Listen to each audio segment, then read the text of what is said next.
شوق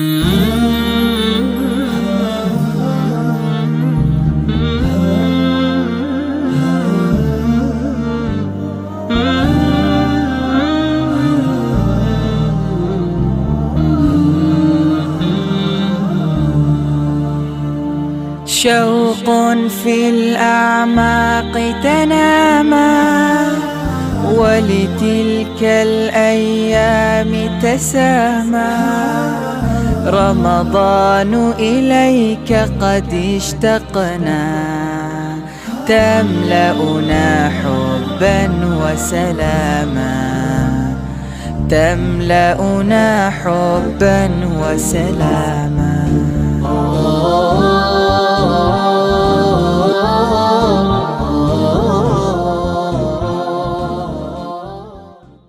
Warahmatullahi wabarakatuh.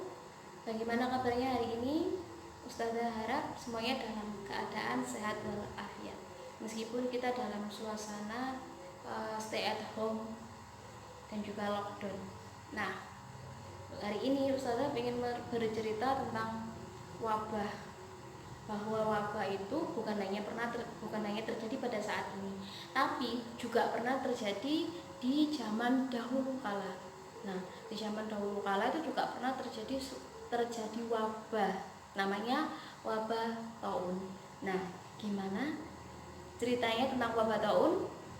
Mari kita saksikan video berikut ini. Ketua Majelis Tabligh Pimpinan Pusat Muhammadiyah Batur Rahman Kamal, beliau menyampaikan bahwa Imam Ibnu Hajar Al-Asqalani mencatat peristiwa wabah di kota Damaskus dalam kitabnya Badazul Ma'un fi Fadlit Taun. Pada bab 5 tentang hal-hal yang disyariatkan pengalamannya setelah mewabahnya taun, Ibnu Hajar Asqalani mengkritisi ritual doa bersama yang dilakukan oleh warga Damaskus ketika dilanda wabah taun pada tahun 749 Hijriah atau 1370 Masehi. Ibnu Hajar juga menjelaskan wabah taun di Mesir itu terjadi sekitar tanggal 27 Rabiul Akhir tahun 833 Hijriah atau bertepatan dengan tahun 1455 Masehi. Nah, wabah di Mesir itu menelan korban jiwa atau orang yang meninggal itu 40 orang. Nah, dengan berpuasa selama 3 hari, terus kemudian mereka melakukan sholat istisqa atau sholat minta hujan, berkumpul di tanah lapang dengan tujuan bermunajat kepada Allah. Lalu apa yang terjadi karena mereka berkumpul?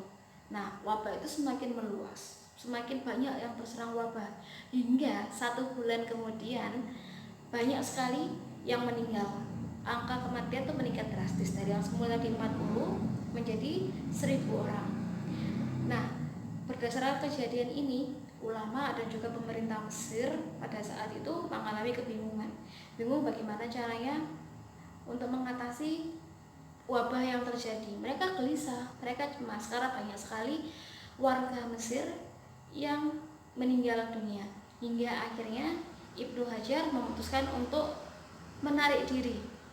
Menarik diri untuk apa? Menarik diri untuk tidak bergerombol atau tidak menghadiri kerumunan, dan dia tetap ada di rumah agar wabah itu tidak semakin melebar atau semakin meluas. Nah, berdasarkan dari kegelisahan ulama dan juga pemerintah Mesir pada saat itulah yang akhirnya membuat kita saat ini nih melakukan yang namanya lockdown atau physical distance. Kasus wabah di Andalusia dan Mekah.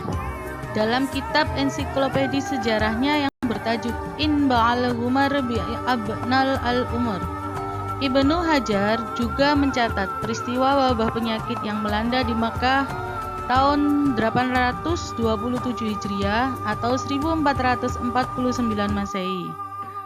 Dalam kejadian ini, wabah mengakibatkan meninggal dunia 40 orang setiap harinya, hingga total mencapai 1.700 orang meninggal. Pada masa-masa tersebut, masjid-masjid di Mekkah Al-Mukarramah termasuk Masjidil Haram ditutup. Di antara sebab mengapa kaum muslimun tidak mendatangi masjid, karena kekhawatiran terjadinya penularan penyakit. Jauh sebelumnya, Ibnu Izzari al-Marakisi wafat pada tahun 695 Hijriah. Dia menulis dalam kitabnya Al-Bayan Al-Mughrib fi Akhbar Muluk Al-Andalus wal Maghrib.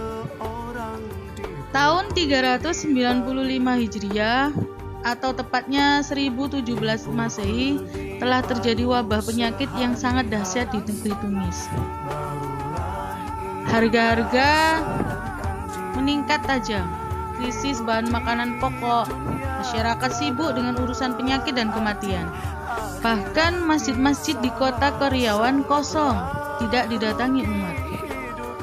Sementara di Andalusia, sebagaimana dicatatkan oleh Imam Al-Adzabi dalam kitabnya Tarikh Al-Islam, tahun 448 Hijriah, tepatnya 1070 Masehi, telah terjadi kekeringan yang sangat dahsyat dan wabah penyakit, hingga banyak orang meninggal dunia, khususnya di kota Sevilla, sampai-sampai masjid ditutup.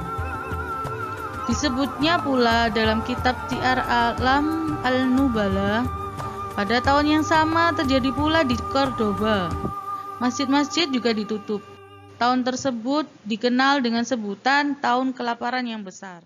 Yang terjadi saat ini itu sebaiknya harus kita jadikan untuk bahan memperbaiki diri, bahan untuk bagaimana caranya kita agar bisa selalu beriman dan juga bertakwa kepada Allah. Nah, juga biar kita tuh bisa menyikapi terhadap berbagai macam media-media di luar sana, agar kita tetap untuk tidak panik dan juga tetap melakukan yang namanya physical distancing dan juga stay at home. Sekian materi dari Ustaz Reza dengan tema wabah dalam lintasan sejarah agama. Wassalamualaikum warahmatullahi wabarakatuh.